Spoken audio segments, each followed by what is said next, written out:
નમો નમઃ.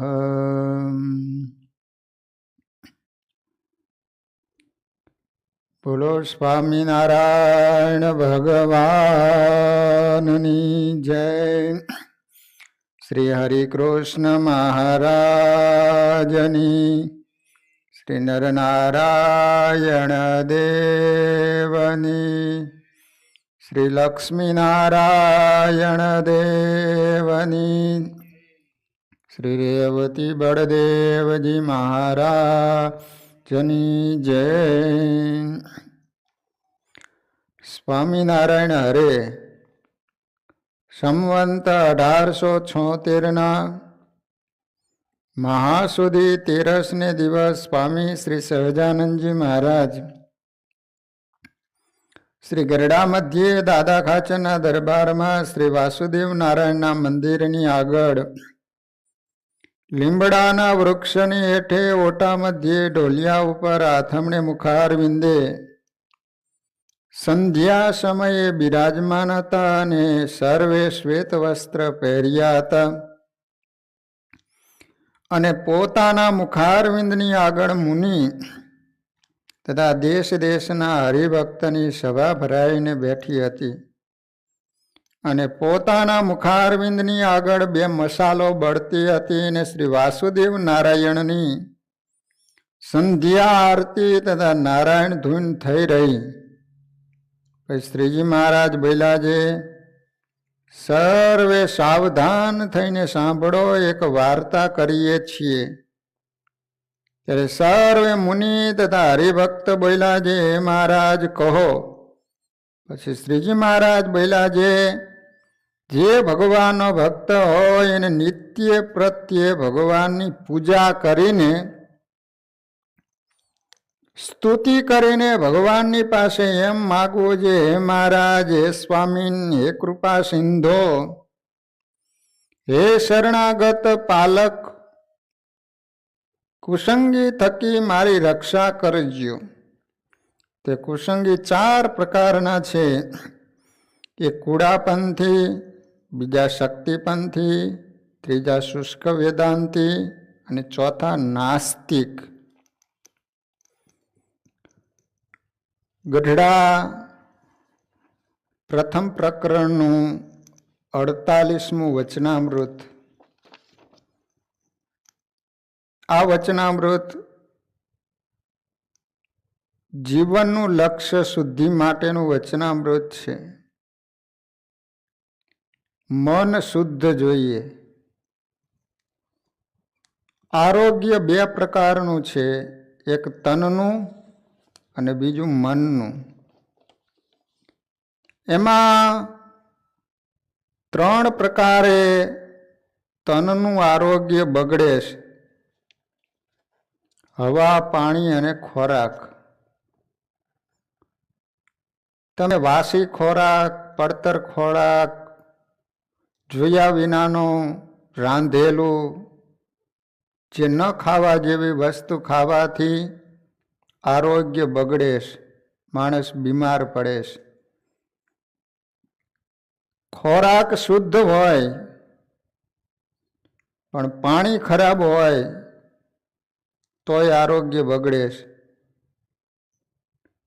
ખોરાક શુદ્ધ હોય, પાણી શુદ્ધ હોય, પણ જો હવામાન, હવા સારી, વાતાવરણ સારું ન હોય તોય માણસનું આરોગ્ય બગડે છે. ગંદકી હોય, કીચડ હોય, બહુ મચ્છર હોય.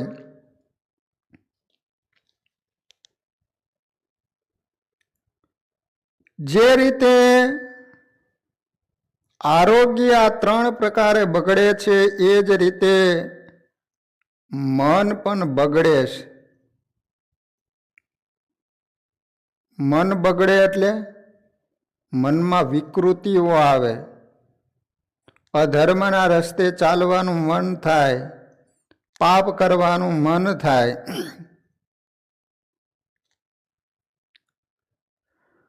મન કાન દ્વારા શબ્દ સાંભળે છે.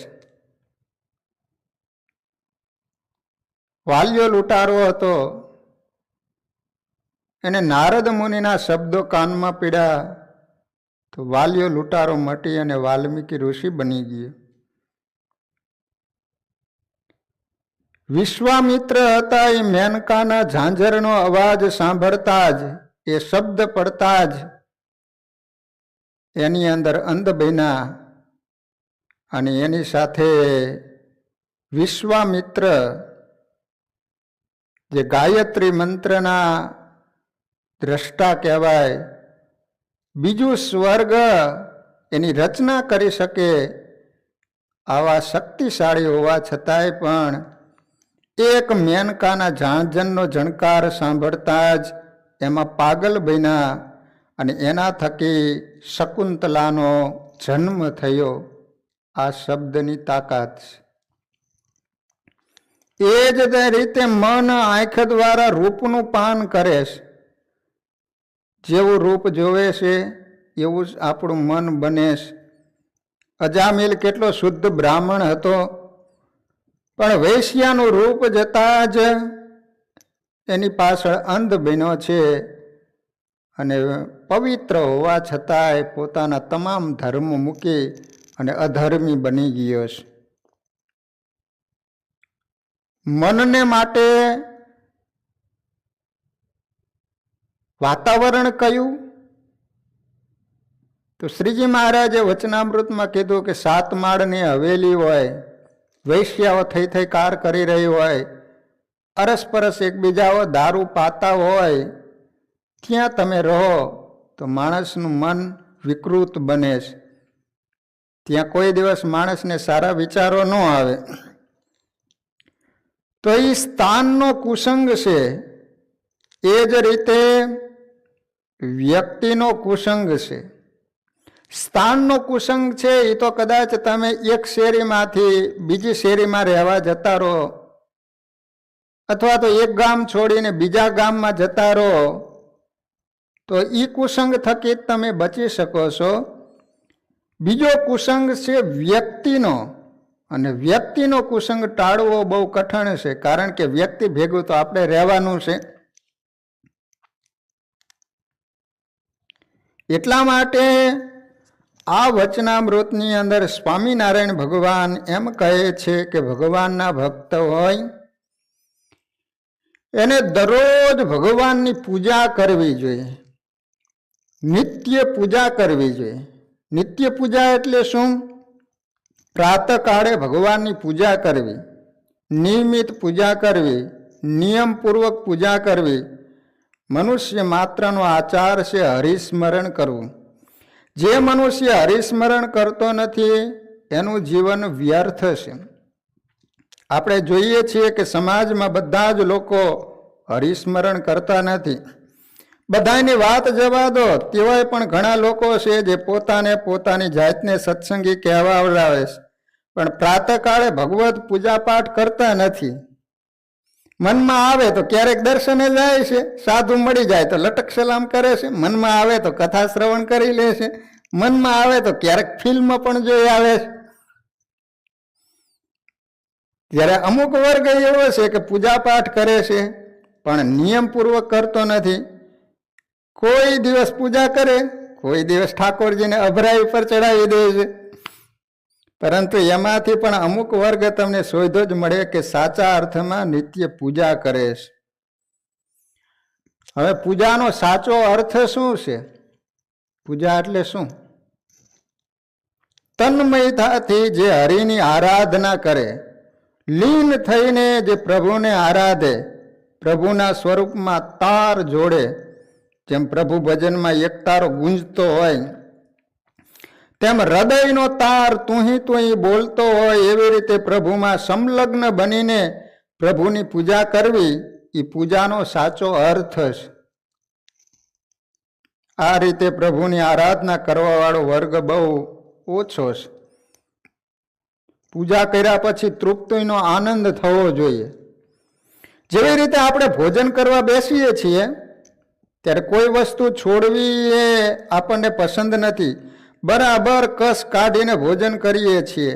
થાળી વાટકાને પણ ચાટી જાય એવા કેટલાક મુરબ્બીઓ પણ આ જમાનામાં હોય છે, અને ભોજન કરીને ઉઠ્યા પછી તૃપ્તિનો ઓટકાર આવે છે ને, હાશ ધરાઈ ગયા. કેટલાક તો અડધો ગાઉ સુધી સંભળાય એવા ઓટકારા ખાય છે.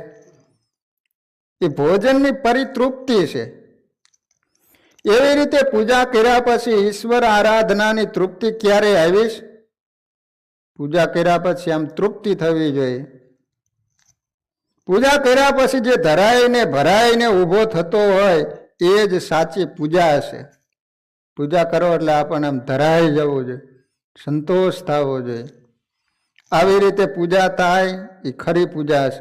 બાકી તો આ પૂજા પાથરી, આ ઠાકોર બેઠો, આ લીધી માળા, આ ઊભા થયા, આ પ્રદક્ષિણા, આ દંડવત, આ ઝપાટો, આ પૂરું, ભાગો ભાગો.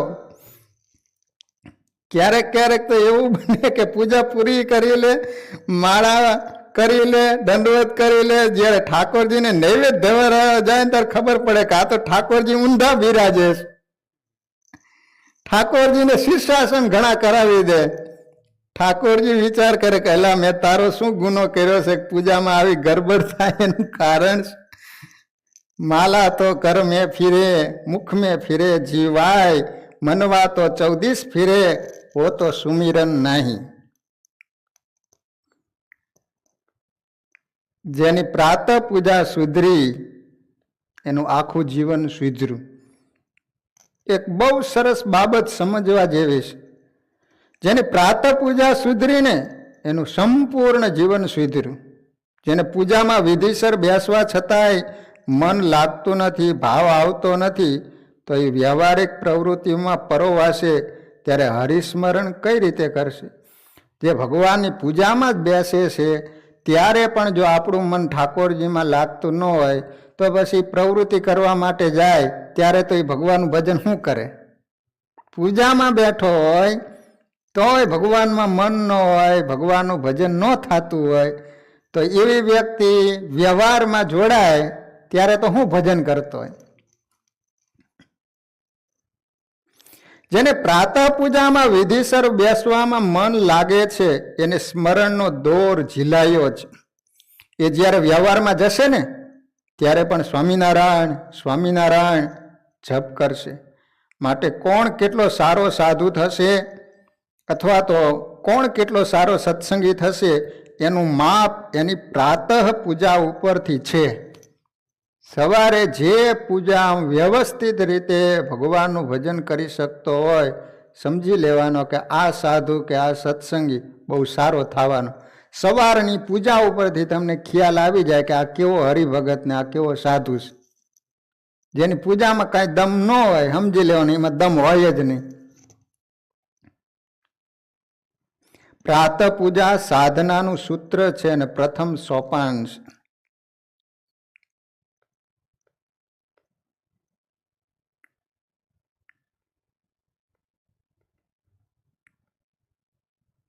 પૂજામાં મન લાગતું નથી, માળા થતી નથી, તો આ બધું કરવાની શું જરૂર છે? ઘણા એવું કહે કે પૂજા કરવા છતાંય મન લાગતું નથી, ભગવાનનું ભજન થતું નથી, પછી શું હવારમાં કાયમ કર્યા કરું? પૂજા સંકેલીને આપી દો કોઈ બીજાને એટલે લેપ છૂટે. ના ના ના ના, એવું પણ નથી. પાનખર ઋતુ આવે ત્યારે વૃક્ષના પત્તા ખરી જાય એટલે ડહાપણ કરીને વૃક્ષને કાપી ન નખાય. એ તો વસંત ઋતુ આવશે ને ત્યારે પત્ર પુષ્પ ફળ બધું જ લાગશે. પણ જો વૃક્ષ કાપી નાખ્યું તો પત્ર પુષ્પ ફળ ક્યાંથી આવશે, ક્યાં લાગશે? પૂજા ચાલુ રાખો તો કોઈક દિવસ પ્રભુમાં ભાવ ઉત્પન્ન થશે અને પૂજા ખીલી ઉઠશે. ચાલુ જ રાખો, ક્યારેક તમને ભાવ જાગશે. મન ન લાગે તો કંટાળીને મૂકી નહીં દેવાની પૂજા. વાંસ કાપી નાખો તો વાંસળી ક્યાંથી વાગે? વાંસ હશે તો વાંસળી જરૂર વાગશે. માટે થોડો પ્રયત્ન કરો, પૂજા છોડવાની નથી.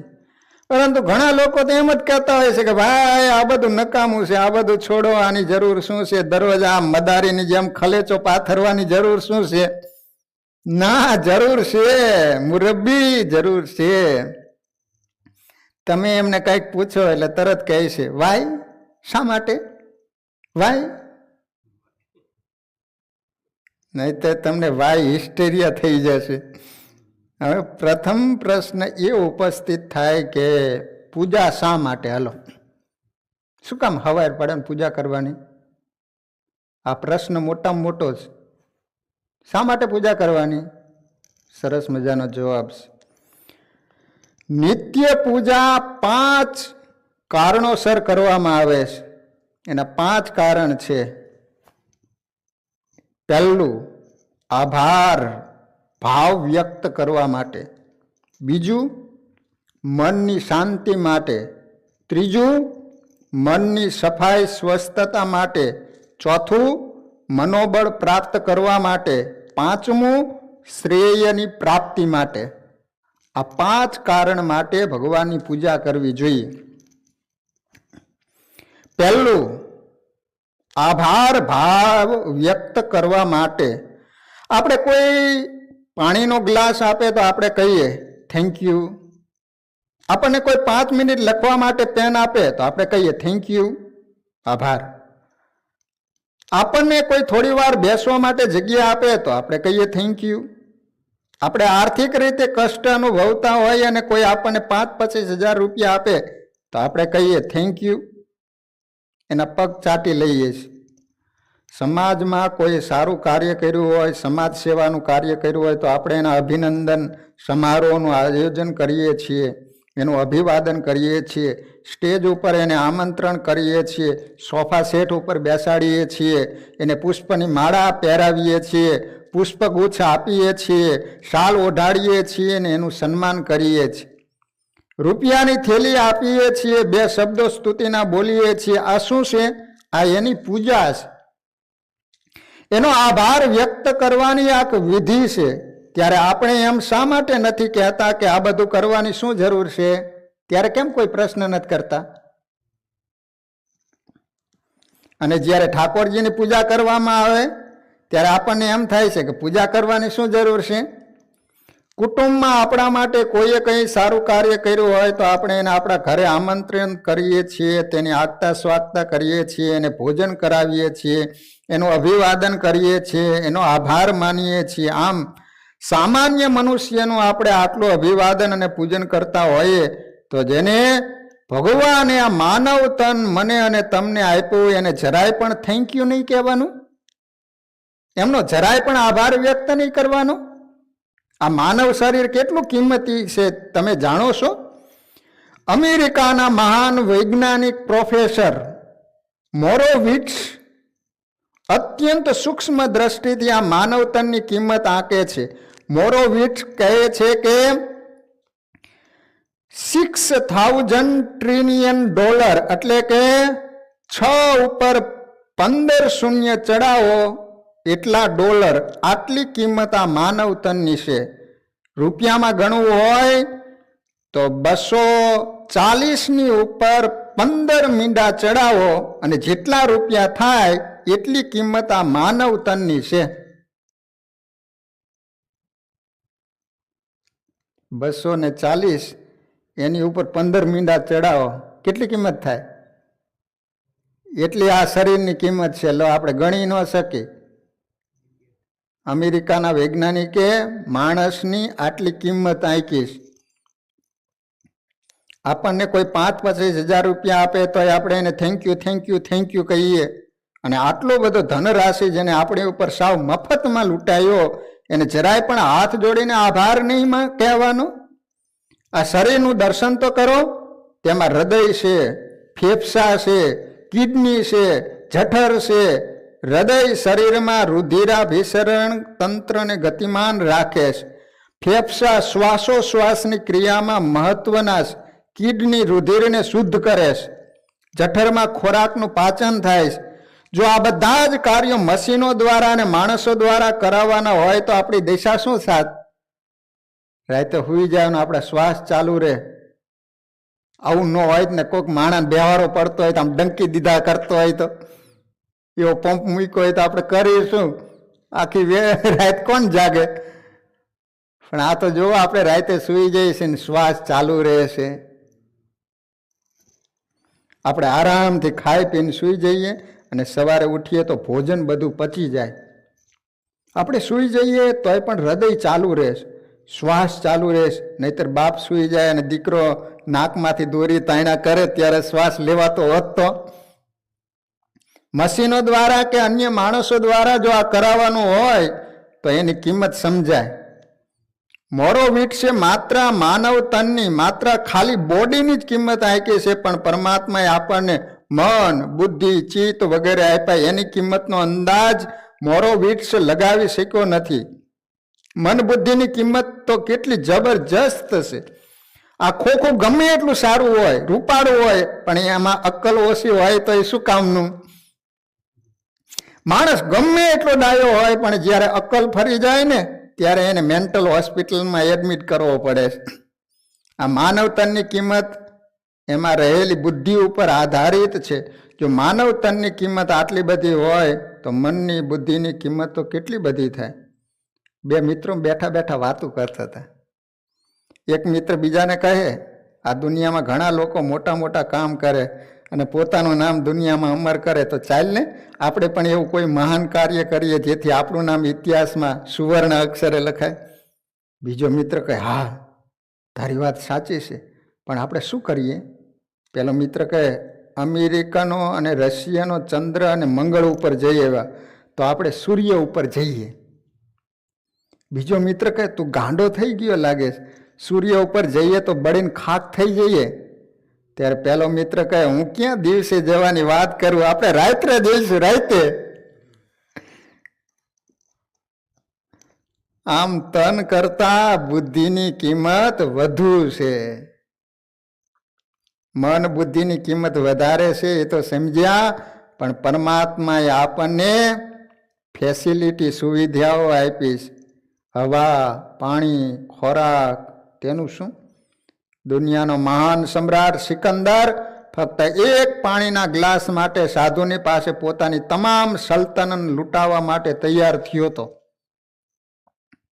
એવા કિંમતી હવા, પાણી પ્રભુએ આપણને સાવ મફતમાં આપ્યા. પ્રભુએ આપણને આ જીવન જીવવા માટે આયુષ્ય આપ્યું છે. અમેરિકાનો એક મહાન અભિનેતા હોસ્પિટલમાં પડ્યો છેલ્લા શ્વાસ લેતો હતો. એને હાર્ટ એટેક આવ્યો હતો. એને પોતાની અંતિમ ક્ષણોમાં ડૉક્ટરને હાથ જોડીને કહ્યું, તમે માગો એટલી સંપત્તિ હું તમને આપીશ, પણ તમે મને જીવાડો. આખરે એનું મૃત્યુ થયું, એ જીવી ન શક્યો. જીવન જીવવા માટે આયુષ્ય કોણ આપે? એ મને તમને ભગવાને આયુષ્ય આપ્યું છે. એની ચર્ચા જવા દો, પણ રાત્રે સૂતા પછી પ્રભુ તમને સવારે જગાડે નહીં તો તમે ક્યાં પોલીસ સ્ટેશનમાં FIR નોંધાવો? તમે કઈ કોર્ટમાં કેસ લડો? આપણે રાત્રે સૂઈ જઈએ પછી ગુમનામ થઈ જઈએ છીએ. હું બાળક છું કે યુવાન છું કે વૃદ્ધ છું કે ગ્રસ્ત છું કે સાધુ છે, એ કોઈ જાતની ખબર રહેતી નથી, સ્મૃતિ રહેતી નથી, બસ ગુમનામ. વળી સવારે મારો પ્રભુ ઉઠાડે, કેવા કોમળ સ્વરથી આપણને ઉઠાડે છે. ભગવાન, ઉઠ બેટા, તું તારા વ્યવહારના કામમાં મશગુલ રહે છે, રેચો પેચો રહે છે, આસક્ત રહે. તું મને યાદ કરતો નથી, પણ હું તને યાદ કરું છું. ભગવાન આપણને સવારમાં જગાડે છે. પ્રભુએ આપણને એક નૂતન દિવસ ભેટ આપ્યો. એટલા માટે સવારમાં પ્રભુને મળીને આભાર વ્યક્ત કરવાનો, પ્રભુનું અભિવાદન કરવાનું, પ્રભુ સમક્ષ કૃતજ્ઞતાનો ભાવ વ્યક્ત કરવાનો. એટલા માટે નિત્ય પૂજાની જરૂર છે. માણસ માત્ર દરરોજ સવારે ભગવાનની પૂજા કરવી જોઈએ. આટલું બધું ભગવાને આપણને આપ્યું છે તો ભગવાનનો આભાર નહીં વ્યક્ત કરવાનો? આવશ્યકતા છે, અનિવાર્યતા છે. હવે બીજું કારણ, દરરોજ શા માટે પૂજા કરવાની?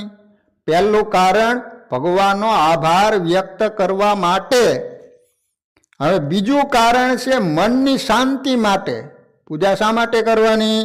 આ પૃથ્વી ઉપર સર્વત્ર તમે નજર કરો, માણસ સવારમાં ઉઠે ત્યારથી શાંતિ માટે જાવા નાખે છે. માણસ શાંતિ માટે સિનેમામાં દોટ મૂકે, ક્લબો તરફ દોટ મૂકે, નૃત્ય કે મહેફિલો તરફ દોટ મૂકે, હોટલ અને રેસ્ટોરન્ટ પાછળ દોટ મૂકે. માણસ શાંતિ માટે પદ પાછળ, સત્તા પાછળ, સ્ત્રી પાછળ, ધન પાછળ દોટ મૂકે, પણ ત્યાંથી હૈયું દજાડીને પાછો ફરે છે. એને આ બધાયમાં ક્યાંય શાંતિ મળતી નથી, કારણ કે શાંતિ ત્યાં છે જ નહીં. શાંતિ માત્ર એક જ જગ્યાએ છે, ને એ છે આપણા પ્રભુના શ્રી ચરણોમાં. પરંતુ જીવ એટલો અવળચંડો છે કે જ્યાંથી અશાંતિ મળે છે ને એનું જ વારંવાર સેવન કરે છે. જ્યાંથી પરમ શાંતિ પ્રાપ્ત થાય છે, અંતરમાં આનંદના લોઢ ઉઠે છે, હૈયું પ્રફુલ્લિત થાય છે, એનું ક્યારેય સેવન કરતો નથી. દુનિયાનો પદાર્થ ગમે એટલો સારો હોય પણ એનો યોગ કરો કે ભોગ કરો તે અશાંતિ જ આપે. પદાર્થ પ્રાપ્ત થાય ત્યારથી જ ચિંતા આપે. તમે ધનિકોને પૂછજો એમને કેટલી ચિંતા છે. આ દુનિયામાં ચિંતા વિનાના માણસો ખોડવા ખૂબ કઠણ છે.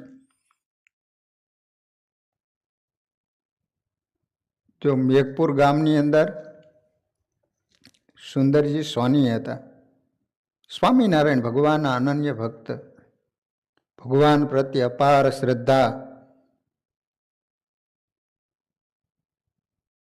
સોનીનું કામ કરે.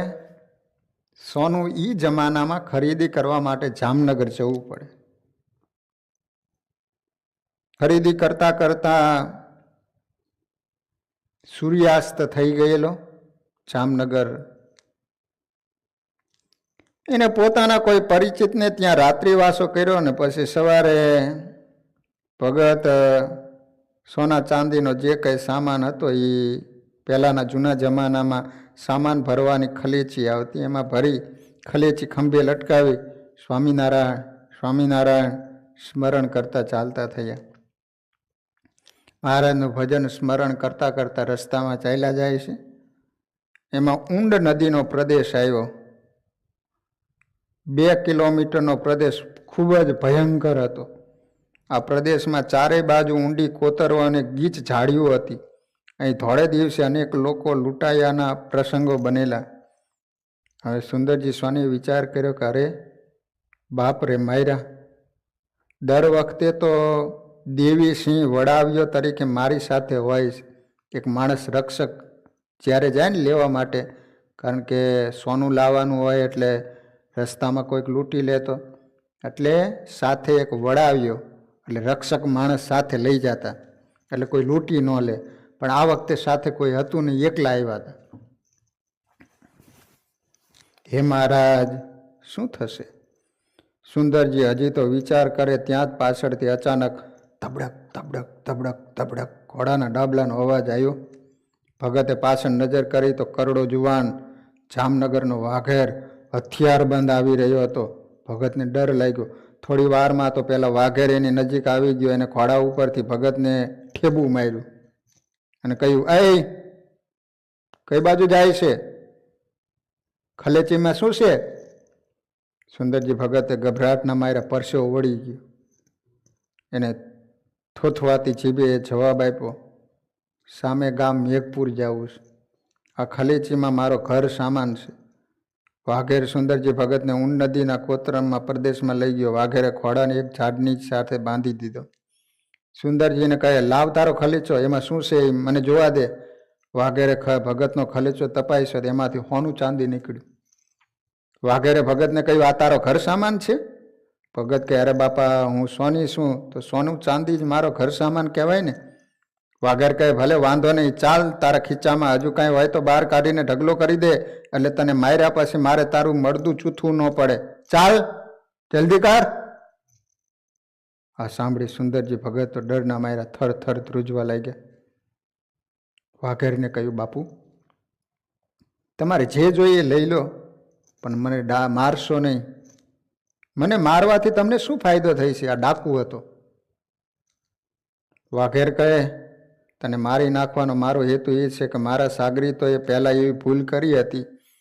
તેમણે જેને જેને લૂંટ્યા એ બધાને દયા કરીને જીવતા છોડી દીધા. પછી જીવતા બચેલા લોકો સમાજમાં ગયા અને અમારા માટે મુસીબત પેદા કરી. એટલે હવે હું કોઈને લૂંટ્યા પછી જીવતો છોડતો નથી. આ સાંભળીને ભગતને નક્કી થઈ ગયું કે હવે મને જીવતો છોડશે નહીં. એટલે એને ડાકુને કહ્યું, ભાઈ, તમે મને મારી નાખશો એનો મને જરાય વાંધો નથી, પણ 5 મિનિટ માટે મને મારા પ્રભુની પૂજા કરી લેવા દો. પેલા ડાકુ કહે, હા ભલે, તારે જે કરવું હોય એ કરી લે. એ દરમિયાન હું તારો બધો સામાન સગે વગે કરી દઉં. આટલું કહી અને ઓલો ડાકુ હતો ને સોનું ચાંદી એકઠું કરવા લાગ્યો. અને આ બાજુ સુંદરજી ભગતે પ્રાતઃ પૂજાનો પ્રારંભ કર્યો. સાથે પૂજા હતી ને, તમે વિચાર કરો એ સમય એની પૂજા કેવી થતી હશે. સુંદરજી ભગત ભગવાનની સામે જોઈ સ્વામિનારાયણ સ્વામિનારાયણ જપ કરે છે. અને ઓલા ડાકુએ તલવાર કાઢી. 5 મિનિટનો સમય આપેલો છે. 5 મિનિટ પૂરી થાય અને એક જ ઝાટકે ભગતનું ધડમાંથી મસ્તક અલગ કરવાનું છે. ભગત આંખમાં આંસુ સાથે દિન ભાવે મહારાજને પ્રાર્થના કરે, હે મહારાજ, જેવી તમારી ઈચ્છા, પણ મહારાજ હું આવી રીતે અંતરયાળ ચીબડાની જેમ વધેરાઈ જઈશ. હે મહારાજ, હે પ્રભુ, દયા કરો, દયા કરો. આમ જ્યાં ભગવાનને પ્રાર્થના કરે છે ત્યાં તો બાજુના ઝાડના ઝૂડમાંથી ચીબરીએ કાળો કડાટ કર્યો અને એ જ ક્ષણે સિંહની ભયંકર ગર્જના થઈ. ડાકુ હજી સિંહ સામે જુએ ન જુએ ત્યાં તો એની પીઠ ઉપર ધ્વાંગ કરતો સિંહનો વિકરાળ પંજો પડ્યો. અને જેમ મણ માખણના પીંડા ઉપર 10 મણ લોખંડનો પાટડો પડે અને માખણના પીંડાના ફૂરચા નીકળી જાય ને, એમ ડાકુના શરીરના ફૂરચા નીકળી ગયા અને એનું મરદું દૂર ફેંકાઈ ગયું. ડાકુનો ઘોડો સિંહથી ભડક્યો અને ઝાડની ડાળી સાથે બંધાયેલું દોરડું તોડાવીને પદરુક પદરુક પદરુક નીકળી ગયો. આ બાજુ સુંદરજીભાઈ મૂંઝાણા કે સિંહ મને મારી નાખશે. એ તો નદીનું પાણી ભરેલું હતું ને, એમાં ઝંપલાવી દીધું. થોડીક વાર તો અંદર ને અંદર રહ્યા. પછી એને એમ થયું કે પેલો સિંહ જતો રહ્યો છે કે શું કરે છે. અને એ જ વખતે સુંદરજીભાઈ પાણીમાંથી બહાર નીકળીને આમ નજર કરે તો સિંહ નહોતો, પણ 3 છોગલાના ધરતલ સહજાનંદ સ્વામી ઊભા હતા. સુંદરજીભાઈને કહે છે કે આવો આવો આવો આવો. સુંદરજીભાઈ બહાર આવ્યા. સ્વામિનારાયણ ભગવાનના ચરણોમાં મસ્તક મૂકી આંખમાંથી આંસુ પડવા માંડ્યા. મહારાજ, આ સમયે તમે ન આવ્યા હોત તો ચોક્કસ મને આ ડાકુ મારી નાખત. સ્વામિનારાયણ ભગવાન સુંદરજીને કહે છે કે સુંદરજી, હવે જ્યારે તમે ખરીદી કરવા માટે આવો ત્યારે એકલા ન આવતા, કોઈક સાથે વડાવ્યાને લાવજો. આટલું કહીને મહારાજ ગગન મંડળમાં અદ્રશ્ય થઈ ગયા. આ છે પ્રાતઃ પૂજાનો મહિમા. આવા વિકટ સમયમાં તેમને પ્રાતઃ પૂજા યાદ આવી કે હું પૂજા કરી લઉં. અને છતાં આપણને પ્રશ્ન એમ થાય છે કે પૂજા શા માટે? પૂજા તો અવશ્ય કરવી જ જોઈએ. જે હરિનું ચિંતન કરે છે એની ચિંતા સ્વયં હરિ કરે છે. અમેરિકાના મહાન મનોવૈજ્ઞાનિક જેસી કોલમેન એમણે કહ્યું છે કે 17મી સદી અંધકાર યુગ હતો, 18મી સદી નવ જાગૃતિનો યુગ હતો, 19મી સદી પ્રગતિનો યુગ હતો, પણ આ 20મી અને 21મી સદી ચિંતાનો યુગ છે. આ તે ચાલી રહ્યો છે ને, બધા માણસો ચિંતામાં છે ને. આ ચિંતાનો યુગ છે. એમાંય હવે ભારત ને ચીન હમણાં જ સરહદ ઉપર લદ્દાખમાં 20 સૈનિકોને મારી નાખ્યા. કાંઈ પણ ગુના વિના. આપણે સૌ કોઈ ભગવાનને પ્રાર્થના કરીએ કે જે 20 સૈનિકો આપણા દેશની રક્ષા કરતા કરતા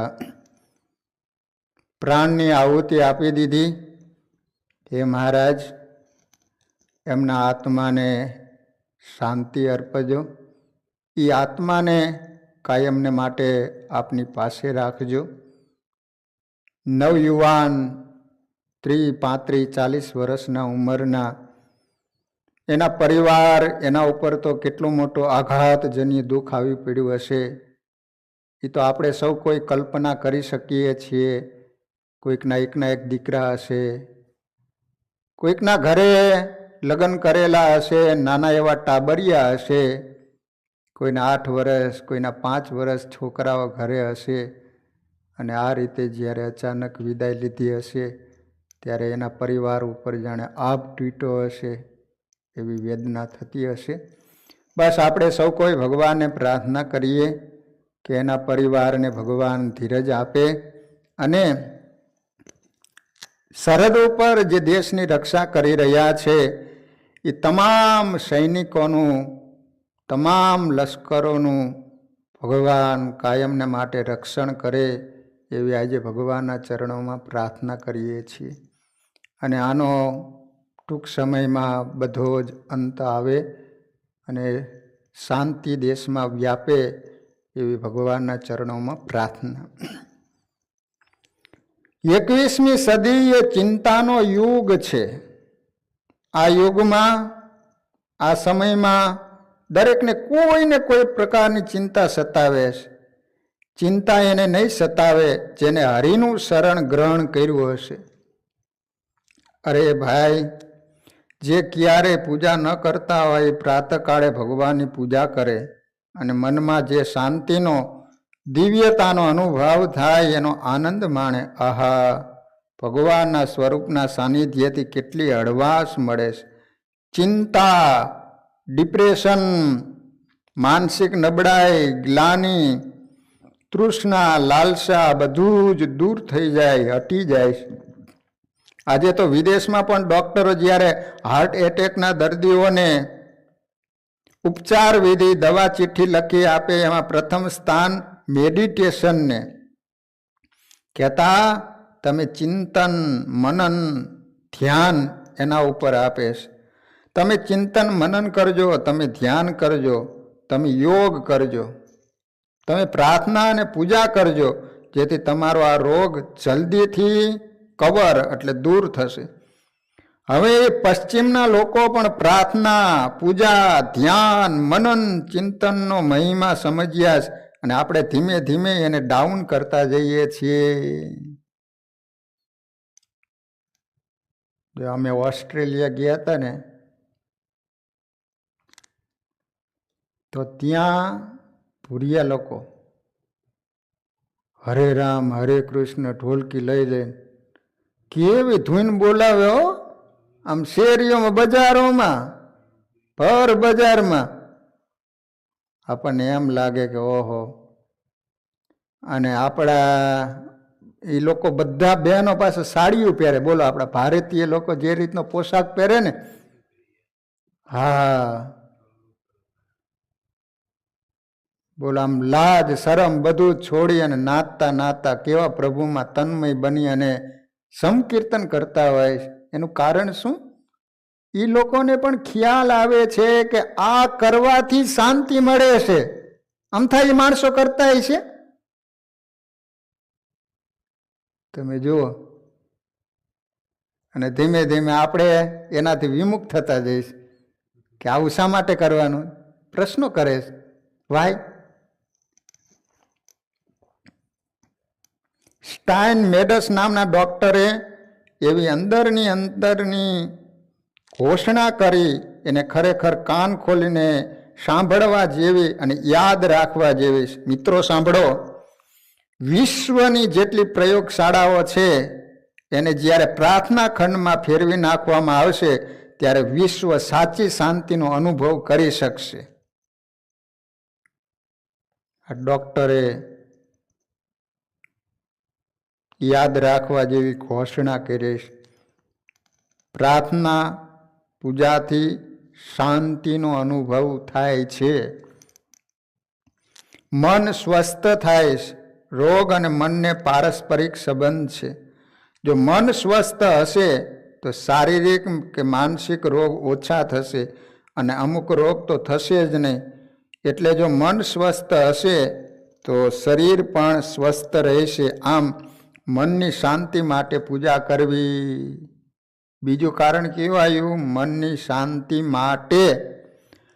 પહેલું કારણ ભગવાનનો આભાર વ્યક્ત કરવા માટે. બીજું કારણ પૂજા એટલા માટે કરવાની કે મનમાં શાંતિ મળે.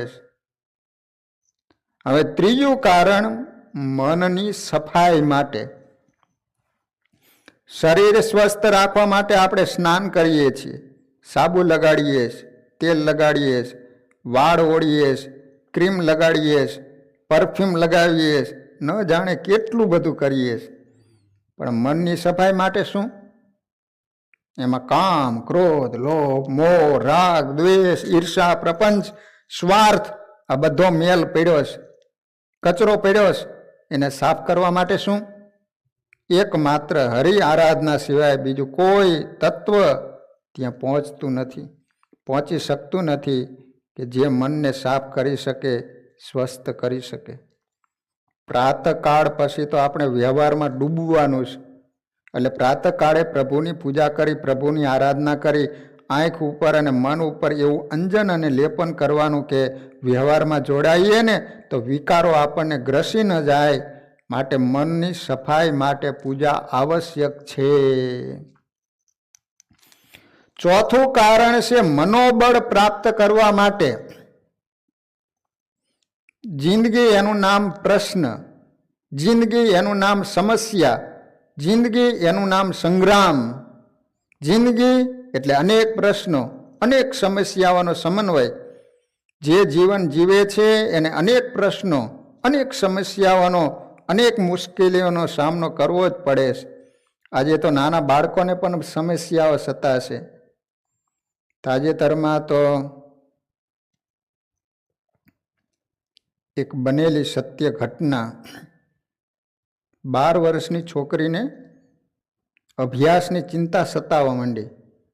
ભણતી એ 12 વર્ષની. એને મેલેરિયાની ક્લોરોક્વિન 15 ગોળીઓ એક સાથે ગળી અને આત્મહત્યા કરી લીધી. 12 વર્ષની છોકરી એ સમસ્યાનો સામનો ન કરી શકી. તો આપણે એવું મનોબળ પ્રાપ્ત કરવાનું છે કે આ જિંદગીના મોરચામાં આપણે ભાંગી ન પડીએ, તૂટી ન પડીએ, પરંતુ દરેક મુશ્કેલીઓનો મક્કમતાપૂર્વક સામનો કરીએ. સમસ્યાઓ કોને નથી? મુશ્કેલીઓ કોને નથી? પ્રશ્નો કોને નથી? આપણે આ સમસ્યાઓનો સામનો કરવાનો છે. મુશ્કેલીઓને મહાત કરવાની, પ્રશ્નોને પરાસ્ત કરવાના છે. પરંતુ સમસ્યાઓનો સામનો કરવા માટેની શક્તિ, મુશ્કેલીઓને મહાત કરવા માટેની મક્કમતા, પ્રશ્નોને પરાસ્ત કરવાની પ્રબળતા ક્યાંથી આવશે? એ શક્તિ, એ મક્કમતા, એ પ્રબળતા પરવરદિગારમાંથી આવશે. શક્તિમાન પાસે બેસવાથી શક્તિ પ્રાપ્ત થશે.